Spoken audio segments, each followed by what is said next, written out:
성경 말씀 고린도전서 10장을 보시겠습니다.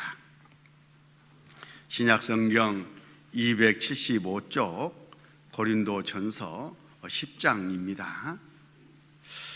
고린도전서 10장 19절. 그런즉 내가 무엇을 말하느냐? 우상의 제물은 무엇이며 우상은 무엇이라 하느냐? 대저 이방인의 제사하는 것은 귀신에게 하는 것이요 하나님께 제사하는 것이 아니니 나는 너희가 귀신과 교제하는 자 되기를 원치 아니하노라. 오늘은 민족 고유명절 설을 앞두고 신앙생활의 핵심 주제 가운데 12번째 순서인 조상 제사와 우상의 제물에 대해서 그 지혜를 나누는 시간을 갖고자 합니다. 우리가 구원을 받고 나면 당장에 부딪히는 것들이 몇 가지 있습니다. 세상의 풍속과 아주 강하게 부딪히게 됩니다.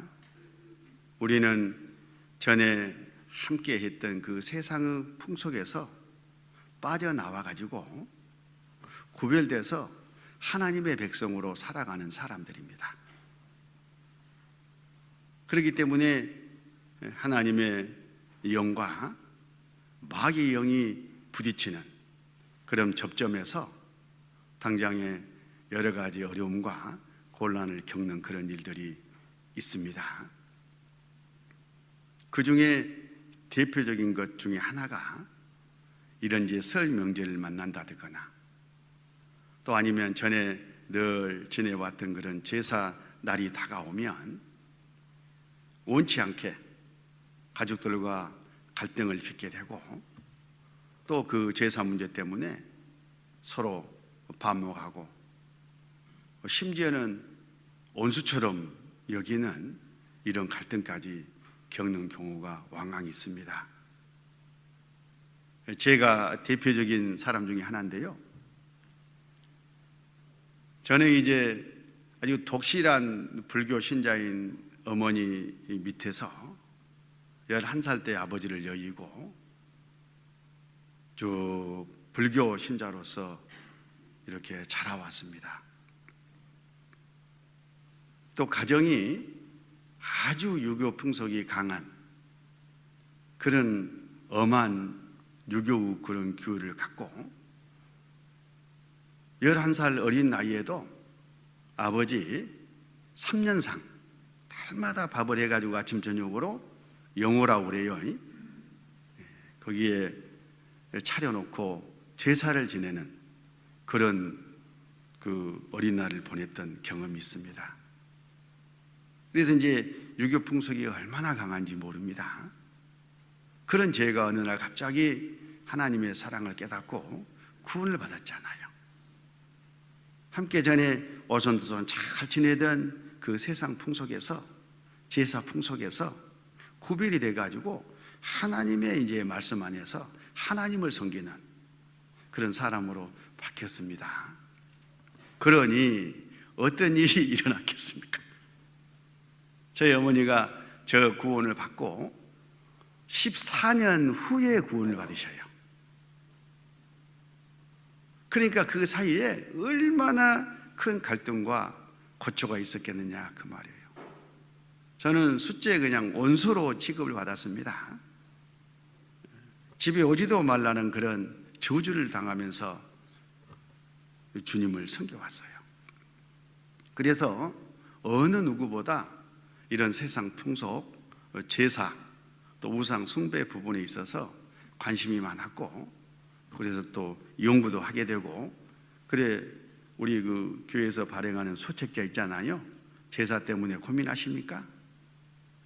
그 소책자를 제가 주제를 잡아가지고 썼던 그런 경험이 있습니다. 그만큼 제가 그런 갈등을 겪었기 때문에 그렇습니다. 우리는 이제 하나님의 자녀입니다. 구원받은 사람입니다. 그 구원받은 사람은 딱 두 가지 본분이 있습니다.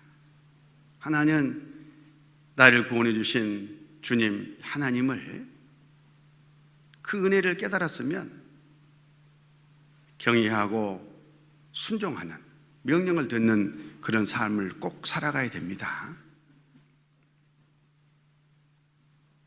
또 반면에 나를 낳아 지금까지 길러주신 부모님, 그리고 함께하는 가족들, 그 은혜를 깨닫고 공경하면서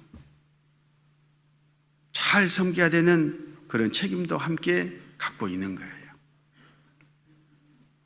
하나님께도 사랑을 받고 잘했다, 이런 칭찬이죠. 또 부모님과 가족과 주변 이 세상 사람들에게도 야, 저 사람 착한 사람이야, 좋은 사람이야, 모범적인 사람이야, 본받고 싶어, 저런 사람이 믿는 믿음이라면 나도 믿고 싶어 할 만큼 또 세상 사람들과 관계에서도 좋은 그런 본을 보여야 됩니다. 이런 두 가지 사명, 두 가지 본분이 있는데 그걸 다 취해내기가 쉽지가 않잖아요.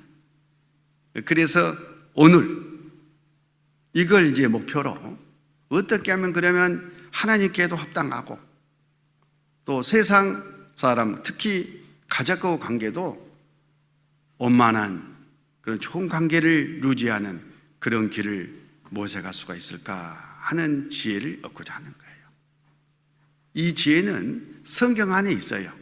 하나님이 이미 그걸 아시고 다 성경에 말씀을 해 놓으셨습니다. 성경 말씀대로 우리가 지혜를 얻고 그대로 하면은 하나님의 역사로, 성령의 역사로 하나님께도 100점짜리, 세상 사람들도 하나님께 인도해서 구원받게 하는 그런 일에도 100점이 되는 그런 지혜를 우리가 얻을 수가 있습니다. 자, 오늘 본문 말씀을 잠깐 다시 한번 보면, 그런즉 내가 무엇을 말하느냐? 우상의 제물은 무엇이며 우상은 무엇이라 하느냐?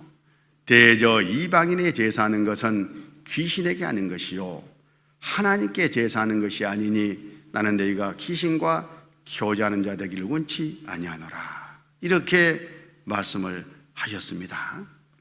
바로 구원한 사람에게 내리시는 우상의 제사에 대해서 내리시는 아주 강력한 지침인 거예요. 우리는 이 지침 안에서 모든 문제를 이제 풀어나가야 됩니다. 그래서 19절, 그런즉 내가 무엇을 말하느냐? 우상의 제물은 무엇이며 우상은 무엇이라 하느냐? 이것부터 좀 우리가 살펴보도록 하겠습니다. 그래서 제가 이제 네 가지로 이 주제를 분류해 봤는데요. 제사와 우상의 제물. 제사는 우상 숭배라는 것을 정확하게 우리가 이제 인식하고 있어야 되겠다. 그것도 귀신에게 하는 것이라는 하나님의 말씀이 우리 마음속에 딱 정리가 돼야 됩니다. 그렇게 하면은 세상 사람들이 부모도 모르는 사람들 이렇게 또 비판하는데, 성경은 그렇지가 않다. 내 부모를 공경하라 이렇게 곳곳에서 강조하고 계시는데, 그것과 이 우상 숭배와 이 조상 제사와는 어떤 관계가 있는가, 이런 것들을 좀 교훈받아야 되겠죠. 그리고 제사는 어디서 어떻게 유래돼 가지고 우리에게까지 왔는가?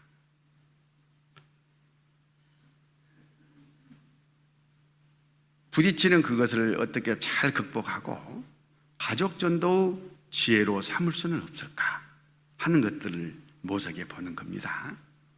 그리고 성경에 보면 제사 음식에 대해서 아주 자세하게 쭉 말씀해 놓으셨는데, 이 종합적인 것을 깨닫고 어떤 태도를 우리가 취해야 될 것인지 그런 교훈을 받는 가운데, 우리 양심이 우상과 우상의 제물에서는 100% 해방이 되고, 그리고 하나님께는 합당하게 인정을 받는 그런 태도, 그런 명절, 그런 제사 분위기를 우리가 엮어 나가야 되겠다, 그런 뜻입니다.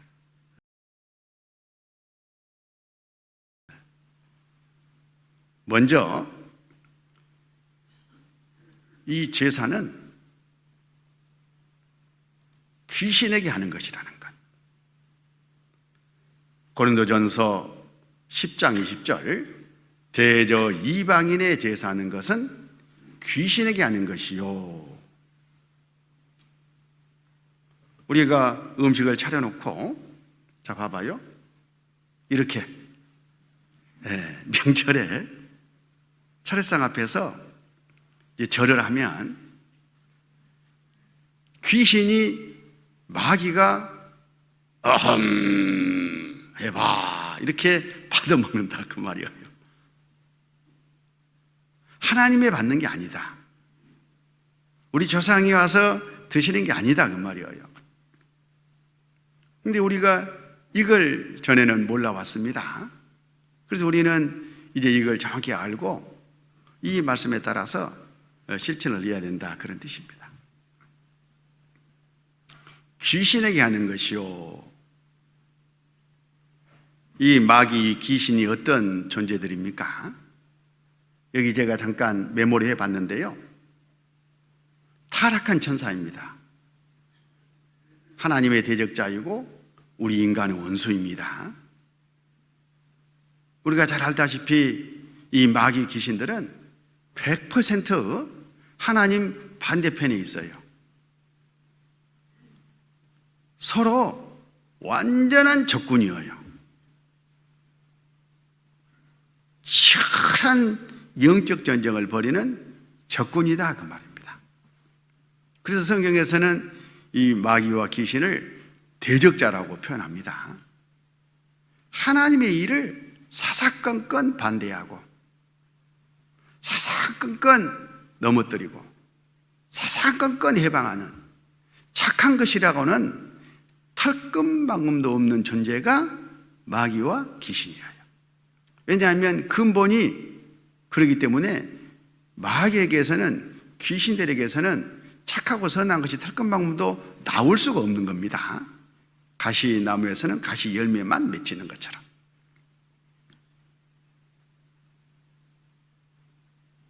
이 마귀와 귀신들이 에덴 동산에서 먼저 화를 깨고 아담을 깨가지고 선악을 알게 한 나무 가시를 따먹게 했지 않습니까? 하나님의 말씀을 우습게 만들어가지고 하나님의 말씀을 불순종하도록, 그래서 하나님이 주시고자 하시는 영원한 그 천국, 그 영광을 몽땅한 순간에 잃어버리도록 하는 그런 일을 한 존재예요. 그리고 몽땅 죄짓고 자기 따라서 지옥 가게 하는 원수 중에 원수입니다. 이거 알면은 어떻게 제사를 지낼 수가 있어요? 제사를 지낼 때 이 원수 마귀와 귀신이 다 그 제상 앞에 앉아서 섬김을 받고 있다고 알면 끔찍하잖아요. 어떻게 그 앞에서 어정쩡하게, 어물쩡하게 가족 눈치나 보면서 끄뻑 절을 할 수 있겠냐, 그 말이에요. 누가? 구원받은 사람이. 몰라서 그런 거예요. 그래서 우리는 이 사실을 정확히 알고 뭐 율법적으로 뭐 하나님이 그렇게 하라고 하니까 하고, 그 이전에 이 실체를 알고 완전히 이 우상 그리고 조상 제사는 조상과는 아무 상관이 없는 마귀와 귀신이 앞에서 받아먹는 그런 정말 속임수구나 하는 것들을 마음에 좀 정리를 해야 되겠습니다. 자, 요한계시록 12장 9절, 마귀의 실체입니다. 큰 용이 되어 쫓기니 옛뱀 곧 마귀라고도 하고 사단이라고도 하는 온 천하를 깨는 자라. 땅으로 내어 쫓기니 그의 사자들도 저와 함께 내어 쫓기니라. 하나님이 우리 인간을 주려고 예비한 그 하나님과 동등하게 누리는 그 영광의 자리를 구테타를 일으켜가지고 탐내려다가, 그래서 하나님과 동등한 위치까지 올라가 보려다가 정죄를 받고 쫓겨난 타락한 천사들이잖아요. 이 마귀들의, 이 귀신들의, 마귀와 이 귀신들의 운명은 마태복음 25장 41절, 또 유엔펜에 있는 자들에게 이르시되 저주를 받은 자들아, 나를 떠나 마귀와 그 사자들을 위하여 예비된 영영한 불에 들어가라. 이것들을 보내려고 영원히 꺼지지 않는 아주 고통스러운 그런 지옥 불 감옥을 마련해 두시고 장차 이것들을 보내시지 않습니까? 이런 곳에 우리가 절대 마귀를 섬기고 마귀 따라서 갈 수도 없고 가서도 안 되잖아요. 나는 이제 구원받아서 이 운명에서 해방이 됐지만 이 마귀와 귀신들은 지금 내 사랑하는 부모, 내 사랑하는 자녀, 내 형제, 자매, 혈육들, 또 친족들, 이웃들, 내 아내, 내 남편을 노략질해가지고 그 영혼을 지옥에 끌고 가고 있잖아요. 그런 마귀 받아먹으라고 그 힘들게 음식장만 해가지고 보기 좋게 차려놓고 그 앞에서 아야 너도 와, 너도 와, 절해야 돼 하고 자기도 절하고 가족도 절하도록 할 수 있겠냐 이거예요. 아마 그 아까 귀여운 아이 있죠? 나는 안 해 그러잖아요.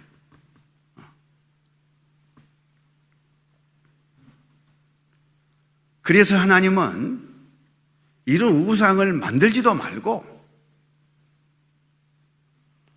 마귀가 받아먹는 이런 제사도 지내지 마라, 그렇게 말씀을 하시는 거예요. 하나님 좋으라고 그런 게 아니고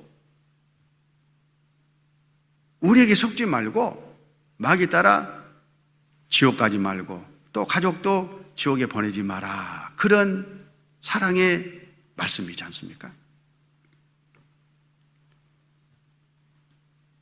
출애굽기 20장 4절, 너를 위하여 새긴 우상을 만들지 말고 또 위로 하늘에 있는 것이나 아래로 땅에 있는 것이나 땅 안에 물속에 있는 것을 아무 형상이든지 만들지 말며, 어떤 형상이든지 이 세상 것으로 만들어 가지고 섬기면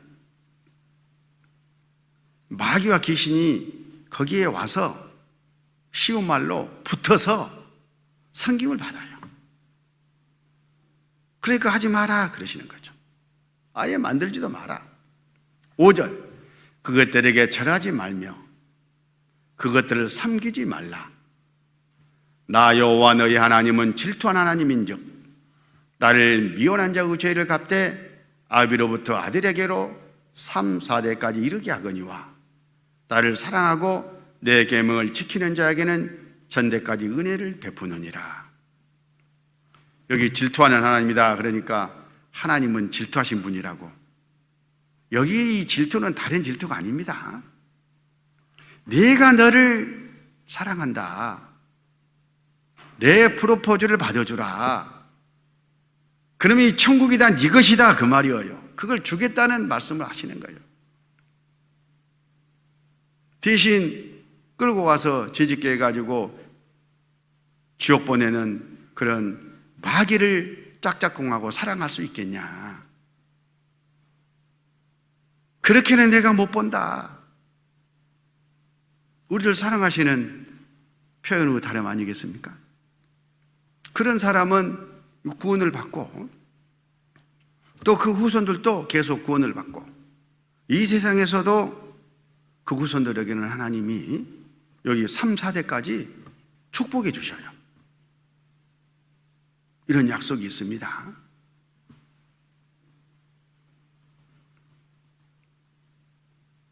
그래서 우리는 이 우상 숭배에 대해서,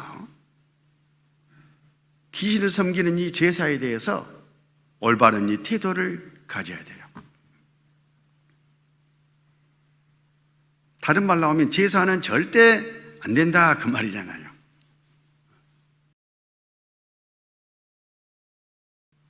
자, 이렇게 말을 하면 믿지 않는 사람들이 야, 이 교회 다닌 사람들, 기독교인들 저것 뭐 그렇게 하잖아요. 부모도 모르는 무슨 자식이다. 저것들은 형제도 없다. 하나님만 믿으면, 예수만 믿으면 다 된다고 한단다. 나는 저렇게 될까봐 절대 구원 안 받을란다. 막 이런 악담을 하잖아요. 물론 우리가 잘못해서 억울한 측면도 있지만 그런 말을 듣게 하는 경우가 많아요. 반쪽만 알고 있으니까 그래요. 하나님은 하나님을 섬기라는 것 바로 그 다음에 내 부모를 공경하라, 그렇게 말씀하셨어요. 우리 인간들 사이에 마땅히 해야 될 여러 가지 하나님의 계명 지침 가운데 가장 첫 번째 계명이 내 부모를 공경하라 이지 않습니까? 십계명 5번째 순서입니다. 그리고 성경 곳곳에 부모를 공경할 것을, 부모를 잘 모시고 섬길 것을 계속해서 말씀을 하셔요.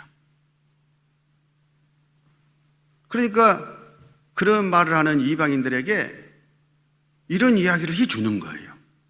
이 시간에 공부를 해가지고. 그렇지 않다고. 하나님은 부모를 공경하라겠다고, 부모를 섬기라겠다고. 그건 오해라고. 그 대신 살아있을 때 이렇게 해야 되겠죠. 살아있을 때.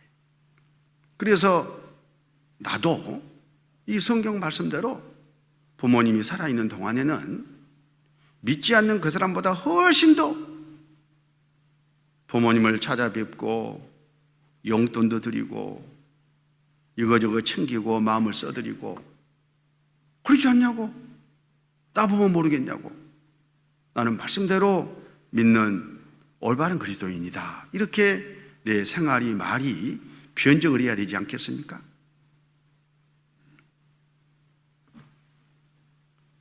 자, 여기에 출애굽기 20장 12절, 내 부모를 공경하라. 그리하면 너희 하나님 나 여호와가 내게 준 땅에서 내 생명이 길리라. 부모를 공경해라. 명령이에요. 그러면 네 건강도, 네 가족도, 모든 것들 내가 복으로 인도해 주겠다. 그런 약속의 말씀입니다. 오래오래 살고 싶으십니까? 건강하고 싶으시죠? 복 많이 받고 싶으시죠? 그렇지 않은 사람이 어디가 있어? 그러려면은 다른 것 없습니다. 하나님을 섬기고 또 아울러 부모님을 잘 공경하면 됩니다. 이 약속하셨잖아요, 하나님. 믿는 사람의 믿음입니다. 그래서 사람의 본분을 생각해 보면 하나님의 은혜를 깨닫고 하나님을 경외하면서 그 명령을 지키는 것이 첫 번째고, 그리고 나를 낳아 길러주신 부모님의 은혜를 깨닫고 부모님을 공경하는 거예요.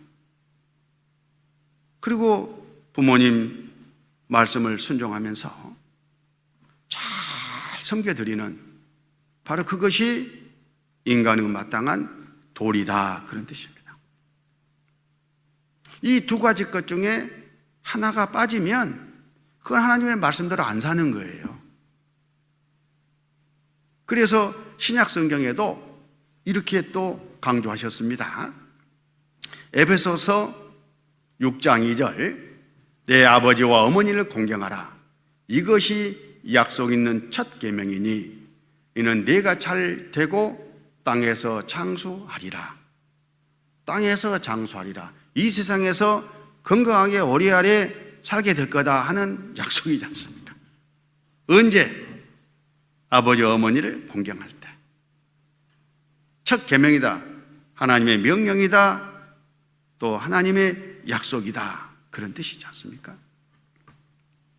우리는 이 믿음을 가진 사람들입니다. 이걸 예수님께서 선수 공생애 전에 지극히 우리와 같은 이 인생 여정을 살아가시면서 그대로 실천하셨어요. 본을 보이신 겁니다. 그 내용이 누가복음 2장 41절부터 나오는데, 그 부모가 해마다 유월절을 당하면 예루살렘으로 가더니 예수께서 12살 때에 저희가 이 절기의 저지를조차 올라갔다가 그날을 마치고 돌아갈 때에 예수는 예루살렘에 머무셨더라. 그 부모님을 알지 못하고 동행 중에 있는 줄로 생각하고 하룻길을 간 후 친족과 아는 자 중에서 찾되. 무슨 말이냐 하면, 유월절이면은 이스라엘의 모든 사람들은 하나님께 제사를 지내러 예루살렘에 올라갔잖아요. 예루살렘에 성전이 있기 때문에 제사를 다 지내고 이제 각자 집으로 돌아가는데, 아버지 요셉은 엄마 마리아가 지금 데리고 가겠지, 엄마 마리아는 아버지 요셉 따라가고 있는 것 같다, 이렇게 생각하고 하룻길을 갔어요. 아마 부부간에 같이 가지 않은 모양이에요. 근데 중간에 만났어요. 이제 예수 어디 갔어? 예수 나는 당신이 데리고 간 줄 알았는데, 당신이 데리고 간 줄 알았는데, 이거 어떻게 된 거야? 이 녀석 어디 갔어? 아무리 주변에 찾아봐도 없어요. 또 일행들에게 물어봐도 모르겠다고 하고. 그래서 아이고 예수야. 그때 예수님 나이가 12살입니다 거꾸로 찾아서 예루살렘까지 갔어요. 가서 보니까 하나님이 임재하시는 그 성전에서 대제사장, 서기관들, 율법사들, 그런 선생들하고 앉아서 주거니 받거니 교제를 하고 있는 거예요. 그 어린 나이에 수준이 그렇게 되셨어요. 그래서 이 녀석아, 왜 여기가 있어? 집에 가야지. 그렇게 이제 책망하니까 예수님이 하신 말씀입니다. 49절, 예수께서 가라사대 어찌하여 나를 찾으셨나이까? 내가 내 아버지 집에 있어야 될 줄을 알지 못하셨나이까 하시니. 아니, 하나님 우리 아버지, 영의 아버지, 그 아버지와 내가 지금 교제하는데 또 아버지를 경외하고 그 말씀대로 내가 여기서 아버지와 함께하고 있는데 뭐 잘못됐어요? 그 말이에요. 당연한 것 아닙니까? 그리고는 이제 부모님과 함께 집에 또 내려갔습니다. 51절, 예수께서 한 가지로 내려가사 나사렛에 이르러 순종하여 받으시더라. 그리고 이제 집에 가서는 언제 그랬냐 싶게 아버지 요셉, 어머니 마리아를 아주 순종하여 낳아주고 길러주신 이 부모님을 공경하면서 그 말씀을 순종하면서 잘 받드셨다 그 말이에요. 예수님은 두 가지 일을 다 하셨잖아요. 하나님을 경외하고 그 명령을 듣는 일, 그리고 부모님을 공경하고 그 말씀에 순종하는 바로 그 일, 잘 섬겨드리는 그 일을 딱 균형을 잡히게 잘 하셨다 그 말씀이에요. 그래서 거기 52절에 보면 예수는 그 죄와 그 키가 자라가며 하나님과 사람에게 더 사랑스러워 가시더라. 하나님도 엄청 사랑스러워 하시고 또 사람들도 부모도 끔찍하게 생각하고, 그러니까 이쪽 것도 없고 이쪽 것도 없고, 이게 바로 우리 구원받은 그리스도인들이 예수님께 받아야 될 본입니다. 그런데 종종 보면 네가 하나님께만 하면, 또 하나님께 했으니까 하나님 때문에, 교회 생활 때문에, 봉사 때문에 내가 부모님 소홀히 해도 어쩔 수 없다, 이렇게 생각하신 분들이 있는데 그건 잘못된 거예요. 예수님 때에 이스라엘 그 종교가들이 당연히 부모님에게 용돈도 드리고 부모님을 좀 이렇게 챙기고 섬겨야 될 그런 비용을 성전에 갖다 다 바쳤어요. 하나님께 드린 거예요. 그리고는 내가 건축헌금으로 또는 특별헌금으로 이번에 하나님께 드렸으니까 뭐 부모님에게 못 드려도 하나님이 다 알아서 인정해주고 봐주시겠지, 이렇게 생각을 했어요. 실제로. 그러니까 그 사람들 마음을 아시는 예수님께서 이렇게 말씀하십니다. 너희는 하나님의 법을 어겼다. 마태복음 15장 3절 대답하여 가라사대 너희는 어찌하여 너희 유전으로 하나님의 계명을 범하느냐. 하나님이 이르셨으되 내 부모를 공경하라 하시고 또 아비나 어미를 해방하는 자는 반드시 죽으리라 하셨거늘 너희는 가로되 누구든지 아비에게나 어미에게 말하기를 내가 드려 유익하게 할 것이 하나님께 드림이 되었다고 하기만 하면, 죄송해요, 건축헌금 내가 좀 하느라 그랬어요, 특별헌금 하느라 그랬어요, 교회 때문에 그랬어요, 이해하세요? 그렇게 하기만 하면 그런 뜻이잖아요, 지금 이 말씀이. 6절 내 부모를 공경할 것이 없다 하여 너희 이전으로 하나님의 말씀을 피하는도다. 유전, 그 당시에 이스라엘 종교가들 사이에서 이렇게 기준을 변질시켜가지고 만들었어요. 너희들 지금 유전이 하나님 말씀과 틀리지 않냐. 우리들도 얼마든지 신앙생활 가운데 나도 모르는 사이에 이런 유전이 만들어질 수 있어요. 교회 안에 형제 자매들 사이에 교제하면서 이런 잘못된 기준들이 이것 말고도 이거 저거 많이 만들어질 수 있어요. 자기 생각이요, 자기들 생각이요, 성경 말씀에 안 맞으면 다 하나님의 말씀을 피한 것이 됩니다. 그런 지적을 지금 주님이 해주고 있지 않습니까? 우리들은 이런 사람이 되면 안 되겠죠. 하나님도 지극히 정상적으로 잘 섬기고 말할 것이 없죠. 예수님께서 나를 구원해주신 그 은혜를 생각하면 이거 뭐 우리 생명을 바쳐서 보답해도 부족하지 않아요. 너무 잘 아죠. 그러나 그것으로 끝이 아니다.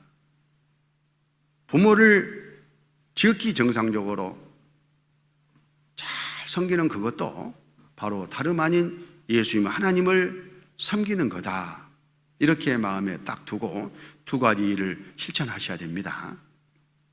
그래서 이런 이제 명절이 되면은, 또 제사 때가 되면은, 또 가족 간의 어떤 결혼식이다 뭐다 애경사가 있으면 교회 핑계대고 소홀히 하면 절대 안 되는 거예요.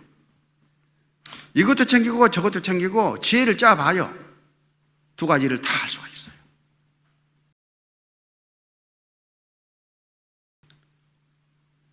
제사에 대한 태도를 좀 우리가 생각을 해보겠습니다.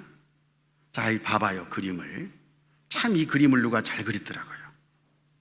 지금 제사를 드리면서 이 가족이, 여기에 잘 안 보일지 모르지만은 할머니, 할아버지, 조상들이 와서 드신다고 생각하는 거예요.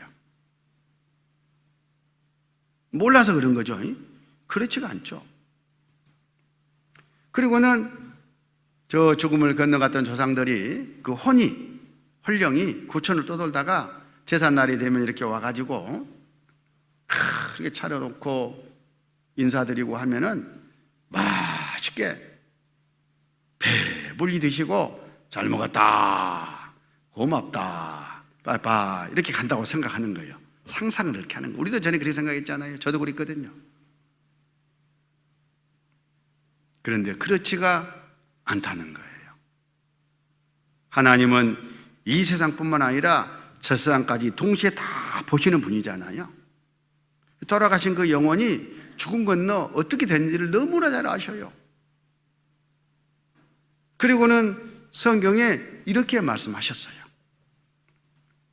욥기 7장 9절, 구름이 사라져 없어진 같이 음보로 내려가는 자는 다시 올라오지 못할 것이오니 그는 다시 자기 집으로 돌아가지 못하겠고 자기 처소도 다시 그를 알지 못하리이다.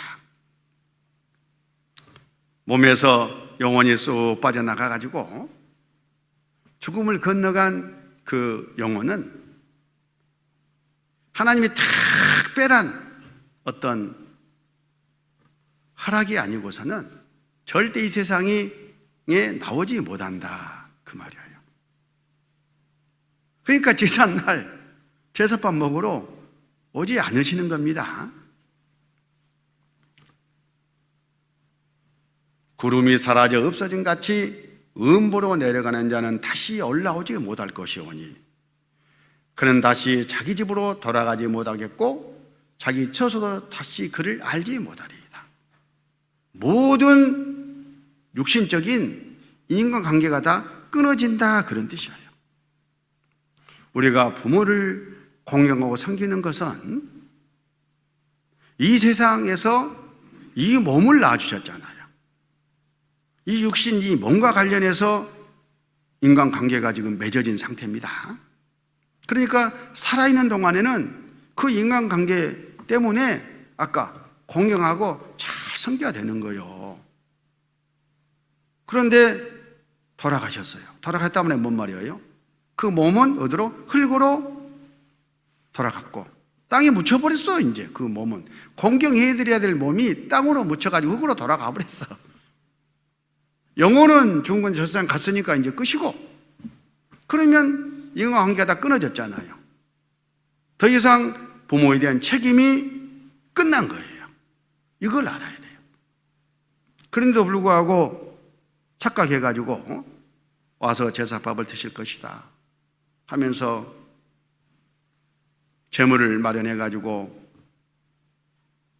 제사를 지내고 있으면 부모하고는 아무 상관없이 누가? 마귀가, 귀신들이 와서 받아먹고 귀신을 지금 섬기고 있는 거다. 부모하고는 상관도 없이. 그래서 속지 마라, 그러시는 거예요, 하나님은. 전도서 12장 7절, 흙은 여전히 땅으로 돌아가고 신은 그 주신 하나님께로 돌아가기 전에 기억하라. 흙이 뭐예요? 우리 몸이죠. 몸은 땅으로 돌아갔고 영은 구신 하나님께로 돌아가 버렸어요. 끝났습니다. 모든 관계가 이제 끊어졌어요. 자, 이 제사의 유래와 의미에 대해서 좀 생각을 해보겠습니다. 제사의 유래, 그걸 조금 생각해 보면 이 제사는 중국에서 시작이 됐어요. 그리고 현재 제사를 지내는 나라는 중국, 한국, 일본, 동양 3국밖에 없습니다. 세상 다른 나라 민족들은요, 제사란 게 없어요. 여기서 제사는 조상 제사를 말합니다. 그러면 중국, 한국, 일본 조상들은 잘 떨어져서 죽어서도 제사밥 얻어먹고, 세상 다른 나라 모든 그 조상들은 덜 떨어져서 제사밥도 못 얻어먹느냐 그 말이에요. 좀 이상하잖아요. 그럴 수가 없겠죠. 원래 이 중국에서 제사가 맨 처음 어떻게 유래됐느냐 하면 옛날 옛적에 살아계신 부모님 60살 이렇게 나이가 넘어가면 오래 사셨습니다. 옛날에는. 그러면 기념을 좀 해드려야 되잖아요.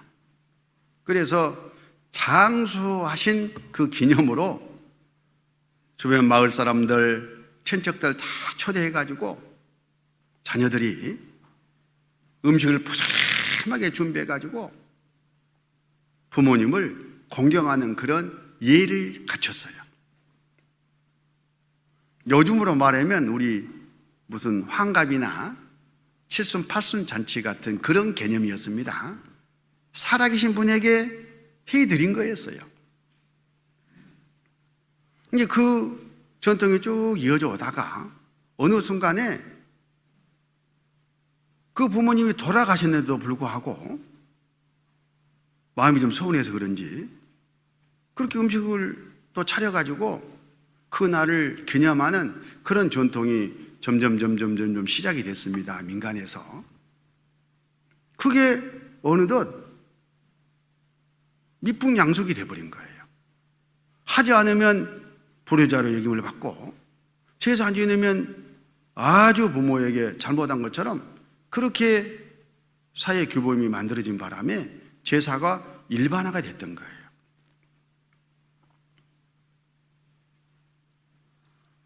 중국 제사예요, 중국 제사.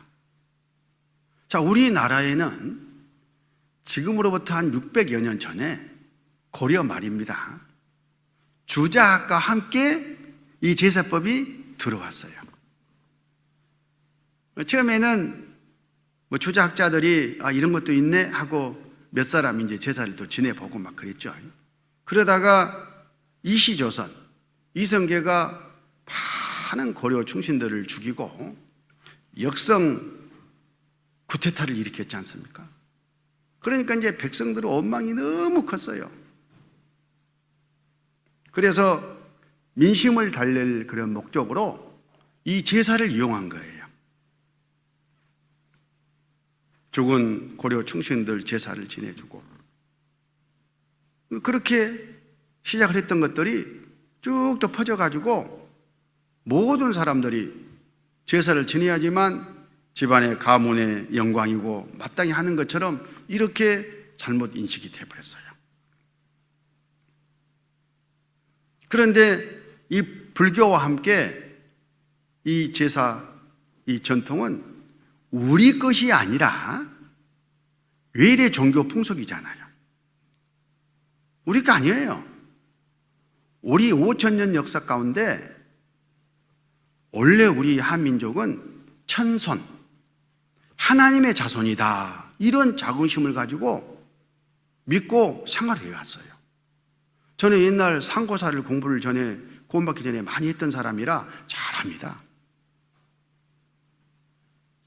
저 경기도 광화 만이산에 가면 그 당시에 왕이, 당군 왕이 하나님께 제사 드리던 그런 단이 있잖아요. 역사 공부를 하면 고구려의 용고, 동해의 무천, 이런 풍속들이 전부 다 하나님께 제사를 지내던 풍속이에요. 우리는 하나님의 자손이다, 천손이다, 그런 자긍심을 가지고.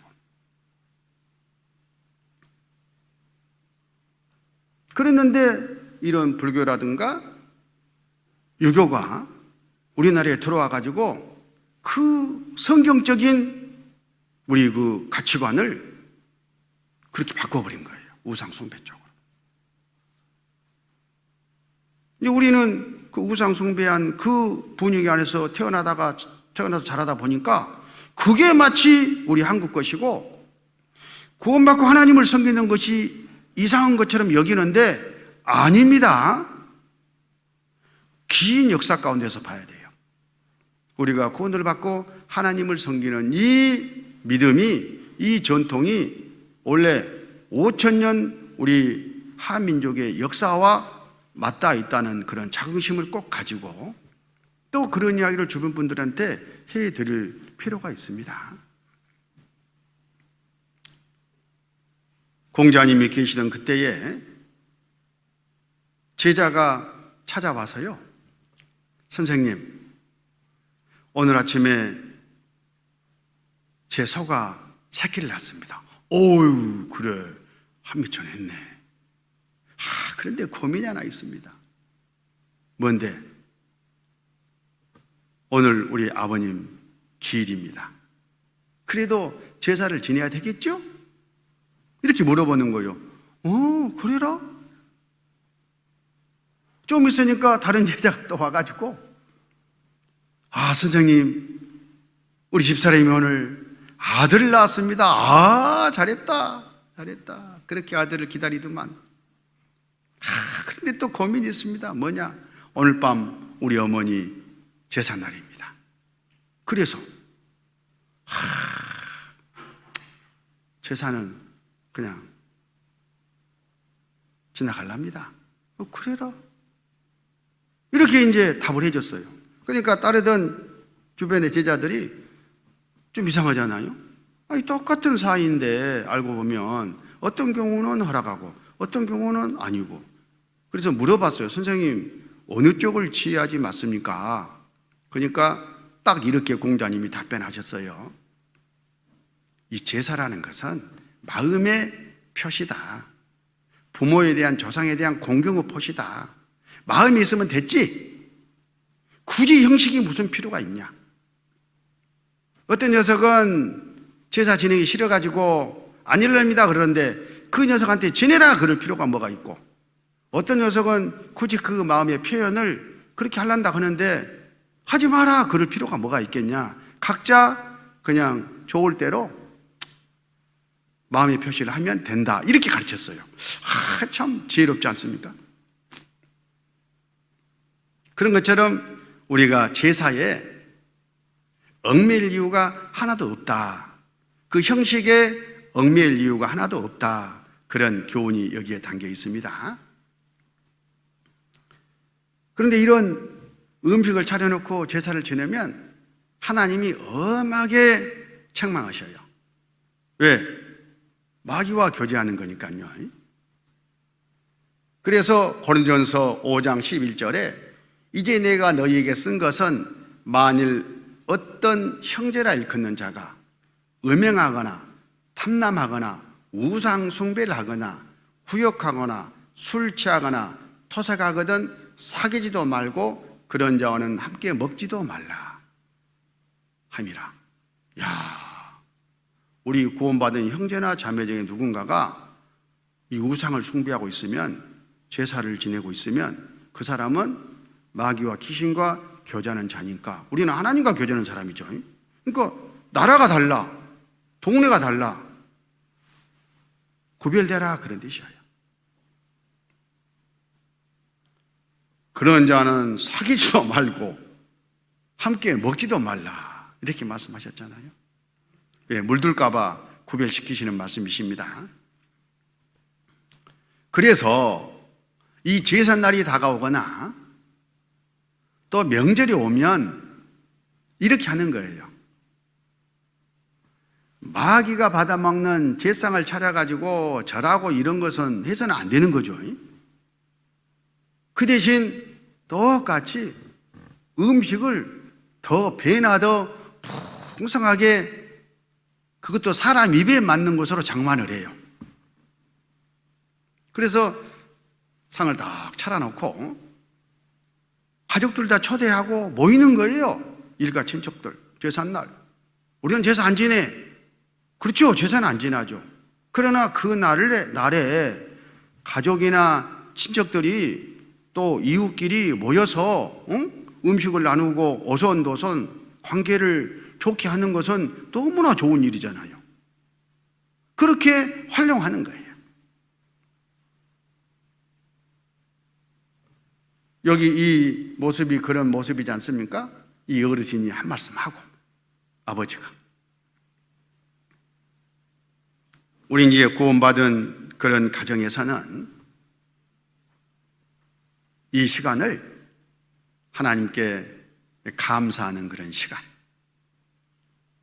그리고 우리 가족들의 그런 복을, 행운을, 하나님의 도우심을 비는 그런 기도 시간으로 가지면 너무나 좋겠죠. 공감도 되고. 이 안에 혹시 믿지 않는 사람들이 있더라도 이 시간에 하나님 앞에 머리를 숙이게 하고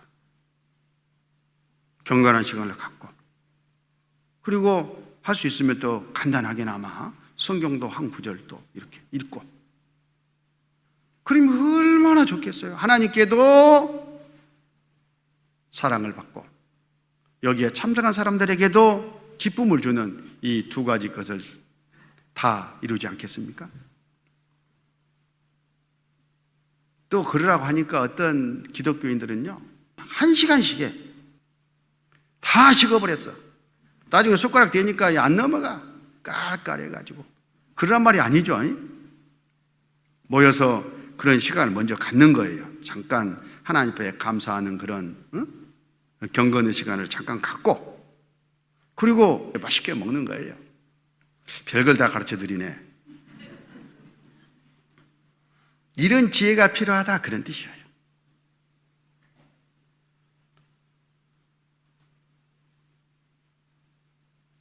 고린도전서 5장 9절에 하나님께서 이렇게 말씀하셨습니다. 내가 너희께 쓴 것에 음행하는 자들을 사귀지 말라 하였거니와, 이 말은 이 세상에 음행하는 자들이나 탐하는 자들과 토색하는 자들이나 우상 숭배하는 자들을 도무지 사귀지 말라는 것이 아니니, 만일 그리하려면 세상 밖으로 나가야 할 것이라. 이 말씀은 믿는다고 하는 교회 안에 형제 자매들 중에 이런 죄가 있으면 사귀지도 말고 멀리하라, 그렇게 말씀하신 사도가, 이건 세상 사람들에게 적용할 법이 아니다, 그 말이에요. 우상 숭배하는 전통을 가진 사람들, 저 사람들은 우상 숭배하고 제사 지내니까 가까이 할 수가 없어. 너는 누구 나는 나야 하고 선을 딱 그어버리면은 그런 기독교인들이 많습니다. 실제는 그거 안 된다, 그 말이에요. 그러면 세상 밖으로 나가서 살아야죠. 그럼 전도는 다 막혀버리는 거죠. 그렇게 하면 안 된다. 이 이방인들이 제사를 지내든 우상 숭배 전통이 있든 어쨌든 간에 그건 그 사람들의 풍속이고 몫이니까 그냥 놔두는 거예요. 내가 거기서 구별돼 가지고 하나님 사람으로서 살아가는 것이 중요한 것이지 그 사람들에게 관여할 일은 아닙니다. 이 말씀은 무슨 의미를 갖고 있느냐 하면, 이런 문제로 관계가 깨져서는 안 된다, 그 말이에요. 관계가 깨져서는 안 된다. 인간 관계가 깨져서는 안 돼. 가족 관계가 깨져서는 안 돼. 왜? 그 영혼들하고 좋은 관계를 맺어가지고 복음의 말씀을 듣게 하고 구원을 받게 해야 되잖아요. 근데 관계가 끊어져 버리면 그 구원의 길, 전도길이 다 막히기 때문에 그러지 마라, 그런 말씀이거든요. 그럼 어떻게 하면 지혜롭게 대처할 수가 있을까? 자, 첫 번째, 제사 음식을 준비하는 과정에 나는 이건 마귀가 받아먹는 제상에 올라가는 음식이니까 나는 이게 가까이 하면 안 돼. 도와줄 수 없어. 난 구원받은 사람이야. 이렇게 해야 되느냐 그 말이에요. 아닙니다. 우리는 마귀 우상에서 완전히 자유함을 얻은 자유로운 자예요. 다시 말하면 그것들은 아무것도 아니에요. 우리 입장에서는 의미가 없어. 거기에 얽매일 일이 하나도 없다 그 말이에요. 내가 만든 이 음식이 가서 마귀가 받아먹는다고 믿는 사람이 어디가 있어요? 그러니까 그런 거 따지지 말고 지금 음식을 장만하는 믿지 않은 시부모님 또 가족들 열심히 옆에서 도와주라 그 말이에요. 이거 보세요. 해상의 음식 솜씨가 탐탁지 않은 시어머니. 이 새로운 지금 세대기 아마 음식 솜씨가 별것이 좋지 않은 것 같아. 그러니까 시어머니가 볼 때 아이고 저거 그냥 탐탁지 않아. 그렇지만 최선을 다해서 돕고 있잖아요. 배워가면서. 탐탁지 않지만 시어머니는 어떻겠습니까? 기특하죠. 최선을 다해서 도와드리는 거예요. 우리는 제사 지낼 음식을 만드는 게 아니고 부모님을 가족의 일손을 덜어주는 거라니까요. 그런 마음으로 열심히 도와주는 거예요. 그 다음에 제사 시간이 딱 됐어요. 여기 보세요. 제사 지낼 시간이 됐잖아요. 이때 어떻게 해야 되느냐? 지혜롭게 해야 됩니다. 그 음식을 차려놓고 거기서 절을 한다거나 이방인과 똑같이 하면은 이제 안 되잖아요. 그러면 첫 번째 좋은 방법이 하나가 그 자리를 살짝 피해버리는 거예요. 아직 믿음이 연약하고 그 분위기를 이기지 못할 것 같으면요, 핑계대고 바람처럼 사라져버립니다. 너 어디 갔어? 그리고 피하지 못할 형편이면 그 자리에서 조용히 묵념으로 하나님께 이 영혼들을 위해서 기도하는 거예요. 그렇게 그 시간을 보내는 것이 고마운 사람은 마땅한 이 상황에서 취해야 될 도리다, 그런 뜻입니다. 그런데 이게 가볍게 넘어가면 좋은데 제가 당했던 것처럼 아주 엄청난 갈등이 올 수가 있잖아요. 부모님의 권위로 막, 특히 청년들, 젊은 식구들. 보통 갈등이 아닙니다. 그게 이제 두려운 거예요. 그래서 어물쩡하게 하나님이 이해하시겠지. 전도를 위해서 이분들 비위를 맞춰야 되니까 그냥 눈 찔끔 감고 2번이니까 하자 하고 저를 넙죽해버린다거나 이렇게 져버리면은 2가지 것을 다 어기는 거예요. 여기서 우선순위가 중요해요. 필요하면 내 목숨도 내놔야 돼요. 내가 맞아 죽는 한이 있어도 마귀는 삼킬 수 없다. 하나님의 말씀을 순종해야 된다라고 딱 고집을 딱 세우고요, 이겨내야 됩니다. 그게 믿음이에요. 거기에 하나님의 능력이, 성령이 역사하셔가지고 사실은 두 담대한 마음도 주고 또 도와주셔요. 그리고 시간이 지나면 그걸 계기로 해가지고 그 가족들을, 부모들을 주님 앞에 인도할 수 있는 기회로 만들어 주셔요. 그건 이제 하나님께 맡기는 거예요. 져서는 안 됩니다. 그런데 내가 팁을 하나 드리면, 이 제사 지낼 때에 이 궁색한 상황을 피해 나가는 가장 좋은 방법이 미리 그건 딱 받고 나서 제사 가까워서 하지 말고 미리 찾아가서 막 졸라 말씀 들어보자고. 나 이번에 말씀 들어보니까 진짜 종과 지옥이 있는데 나는 천국 가게 됐는데 우리 부모님 지옥 보낼 수 없으니까 말씀 들어봐요. 계속 졸라. 그래서 전도를 해요. 그럼 부모가 뭐라고 해요? 처음에는 그 상황을 피하려고 너나 교회 다 가라. 나한테는 말하지 마라. 대부분 그렇게 돼 있어. 그럼 제삿날이 딱 됐어. 그럼 뭐요? 공인 받았잖아요. 우리 한국 사람들, 교회 다니는 사람들은 제사 안 지는 거 다 아니까 끝났어. 이렇게 있으면 돼. 그냥 기도하고. 제가 잘 안 드리는데 팁 하나 드렸습니다. 그래서 자신의 믿음을 가족에 먼저 드러내야 돼요. 주님을 시인해야 됩니다. 고린도전서 9장 20절 상황에 맞게 이렇게 하는 거예요. 유대인들에게 내가 유대인과 같이 된 것은 유대인들을 얻고자 하며 율법 아래 있는 자들에게는 내가 율법 아래 있지 아니하나 율법 아래 있는 자 같이 된 것은 율법 아래 있는 자들을 얻고자 하며 율법 없는 자에게는 내가 하나님께는 율법 없는 자가 아니요 도리어 그래도 율법 아래 있는 자나 율법 없는 자와 같이 된 것은 율법 없는 자들을 얻고자 함이라.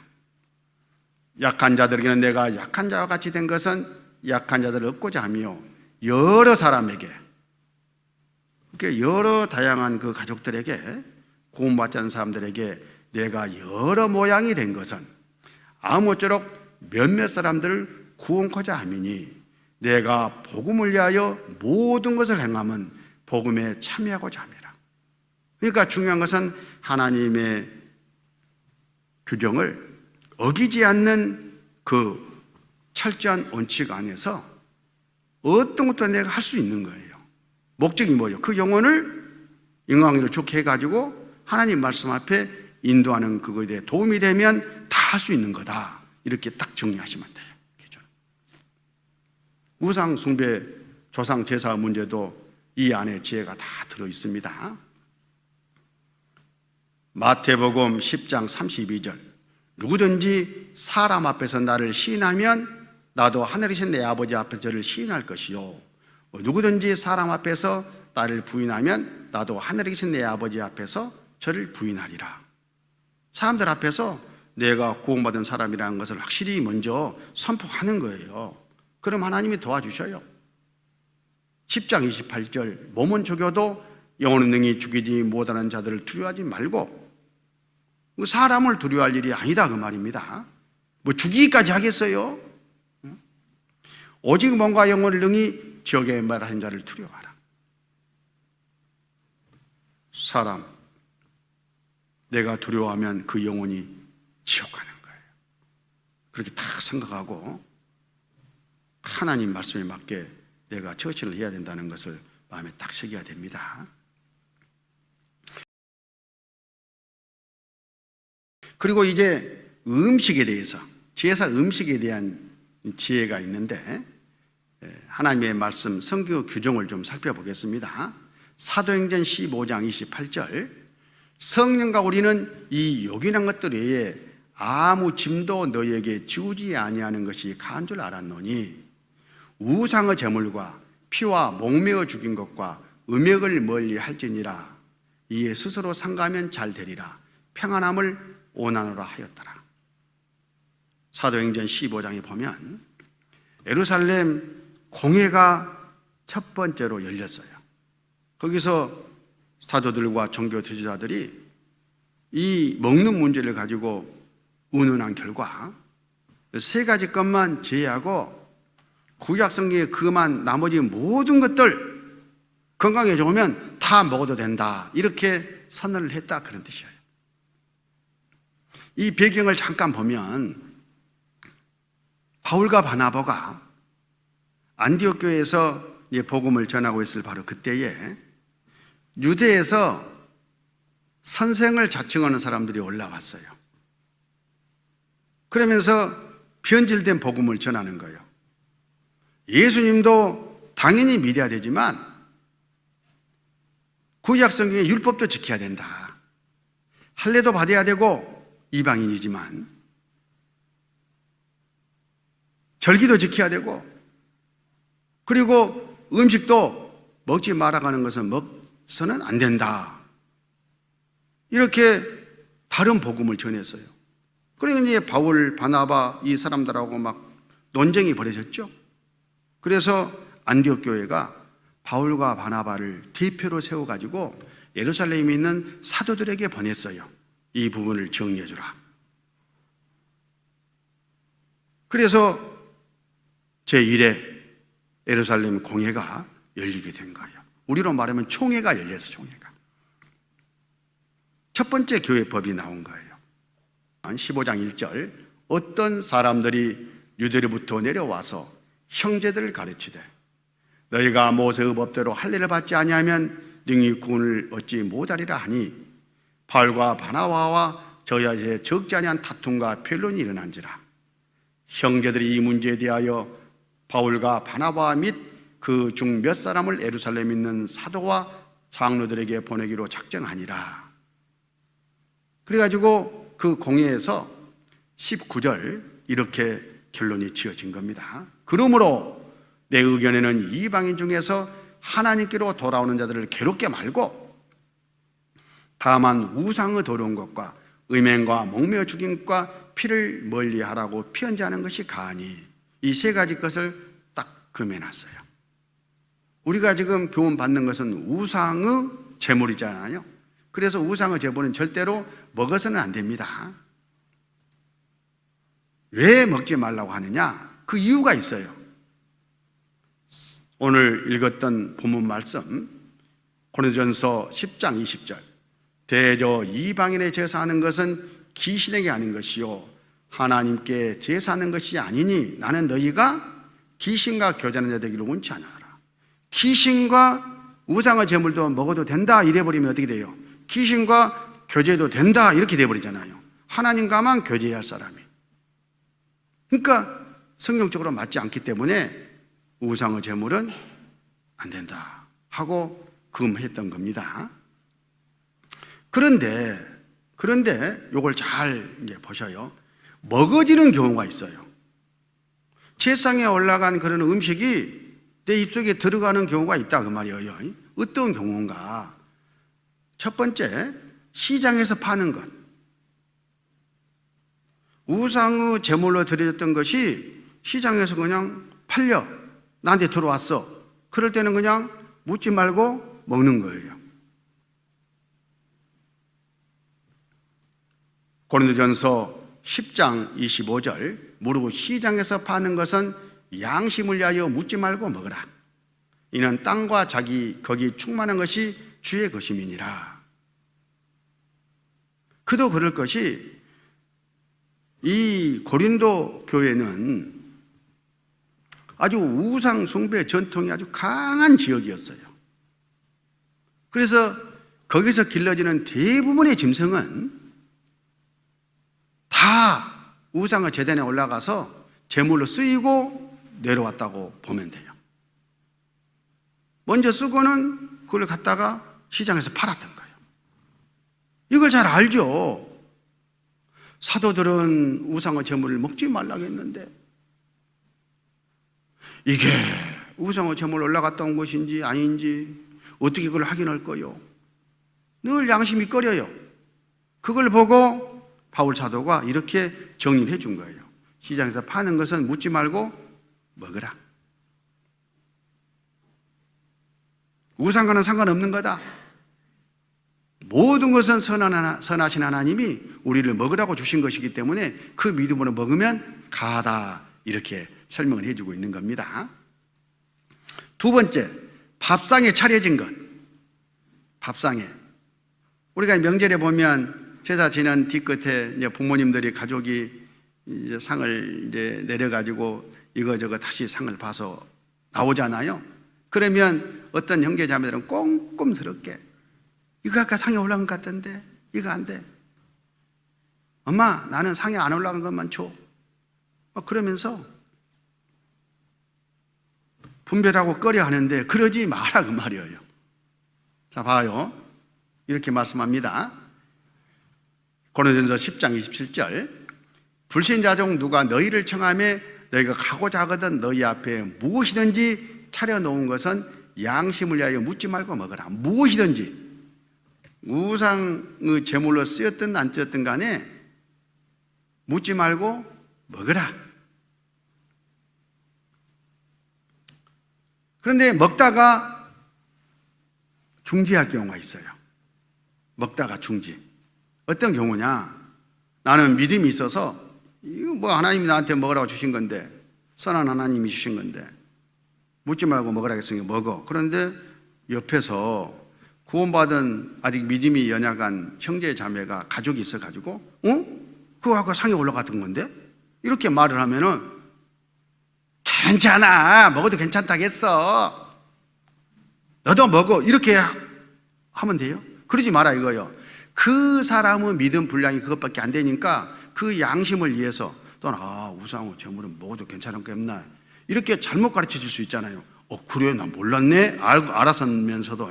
그리고는 손가락을 넣으라 그 말이에요. 그 양심을 위해서. 또 믿지 않는 사람들이, 기독교인들은 우상의 제물을 먹지 않는 거 알잖아요. 아까 그거 상에 올라갔던 건데 이렇게 알려주면 그래? 그리고 먹지 마라 이거예요. 그 사람에게 성경 들이대면서 먹어도 괜찮다고 막 할 이유가 없습니다. 무슨 말인지 아시겠죠? 고린도전서 10장 28절, 누가 너희에게 이것이 제물이라 말하거든 알게 한 자와 및 양심을 위하여 먹지 말라. 그 사람을 위해서 안 먹는 거예요. 나는 먹을 수 있지만 그 사람의 양심을 위해서 내가 안 먹는 겁니다. 자, 음식에 대해서 하나님이 이렇게 정리를 해 놓으셨어요. 디모데전서 4장 3절, 혼인을 금하고 식물을 배하라 할 터이나 식물은 하나님이 지으신 바니 믿는 자들과 진리 아는 자들이 감사로 받을 것이니라. 하나님이 지으신 모든 것이 선함에 감사함으로 받으면 버릴 것이 없나니. 그러니까 이 세상 모든 식물은 우리가 필요할 때, 우리 건강에만 맞으면 우상의 제물이든 어쨌든 간에 그거 상관없이 하나님이, 선하신 하나님이 선한 목적으로 나를 챙겨주신 것이기 때문에 선한 의도로 하나님께 받으면 된다 그 말이에요. 하나님께 받으면. 그러니까 가릴 것이 없죠. 이건 믿음의 이제 문제예요. 하나님이 지으신 모든 것이 선함에 감사함으로 받으면 버릴 것이 없나니. 그래서 음식에 대한 성경 규정을 정리해 보면 모든 음식은 감사함으로 받으면 먹지 못할 것이 없습니다. 그러나 양심과 신앙에 피해가 될 경우에는 먹는 자유를 내가 포기하는 거예요. 왜? 내 양심을 위해서, 그 형제 자매의 양심을 위해서, 신앙을 위해서 내가 희생하는 거예요. 그 음식에 문제가 있어서가 아니고. 그래서 고린도전서 8장 9절, 그런즉 너희 자유함이 약한 자들에게 거치는 것이 되지 않도록 조심하라. 지식 있는 내가, 어떤 지식이에요? 이 모든 음식은 하나님이 나 먹으라고 선한 의도로 주신 거야. 그래서 그런 거 뭐 내가 무슨 우상을 인정을 해? 하나님이 나한테 주신 건데 하고 먹는 그런 믿음이, 그런 지식이 내가 이제 있어. 그래서 이거 봐봐요. 우상의 집에 앉아 먹는 것을 누구든지 보면, 그래서 이제 나는 아까 그 고린도 교회 경우에 틀림없이 이 집은 우상의 제물을 갖다 파는 집인지 알아. 근데 구원받은 사람이 거기서 이제 먹고 있어. 그런데 어떤 사람이 그것을 보면 그 약한 자들의 양심이 담력을 얻어 어찌 우상의 제물을 먹게 되지 않겠느냐. 저 집사님이, 저 형제님이 저기서 먹는 거 보니까 우상의 제물을 먹어도 괜찮은갑다, 이렇게 신호가 들어갈 수 있잖아요. 그러면 얼마나 잘못된 가르침을 주게 됩니까? 그래서 안 먹는 거다 그 말이에요. 내 자유함을 안 써. 11절, 그러면 내 지식으로 그 약한 자가 멸망하나니 그는 그리스도께서 위하여 죽으신 형제라. 그래서 그 형제 자매의 양심과 신앙을 위해서 내가 먹는 것을 포기하는 겁니다.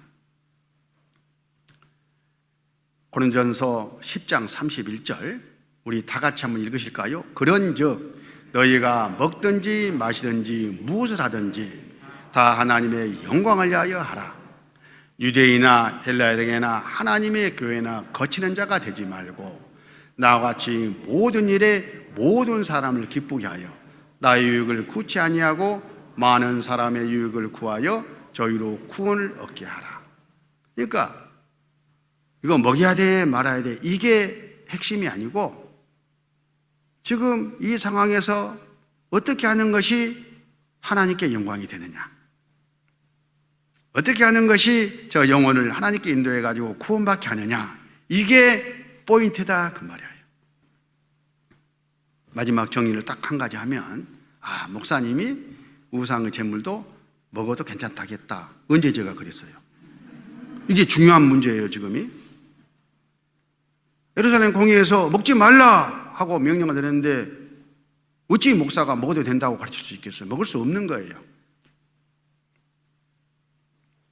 그러나 우상의 제물을 먹지 말라는 거예요. 거기서 우리는 자유함을 얻었습니다. 그래서 상황에 맞게 내가 묻지 말고 먹여야 할 때는 먹고, 먹다가 그런 문제가 걸리면은 딱 내 권리를 포기하는 그런 믿음의 지혜를 갖고 앞으로 있을 이런 제사라든가 명절을 지혜롭게 잘 또 가족을 전도하는 그런 기회로 활용했으면 좋겠습니다. 잠깐 기도하시겠습니다. 아버지 하나님 감사합니다. 저희들에게 우상의 제물과 또 제사 문제를 말씀해 주시고 지혜롭게 영혼을 전도하는 그 일에 잘 감당할 수 있도록 인도해 주신 것을 감사합니다. 오는 명절 이후에 주님께서 합당한 은혜와 사랑으로 함께 하셔서 어찌하면 한 영혼이라 주님께 인도할까 하는 그런 마음으로 잘 지낼 수 있도록 도와주시고 믿음에 있는 우리 모든 식구들이 주님의 무한한 은혜와 능력과 복으로 함께해 주시옵소서. 우리 구주 예수님 이름으로 기도드렸습니다. 아멘.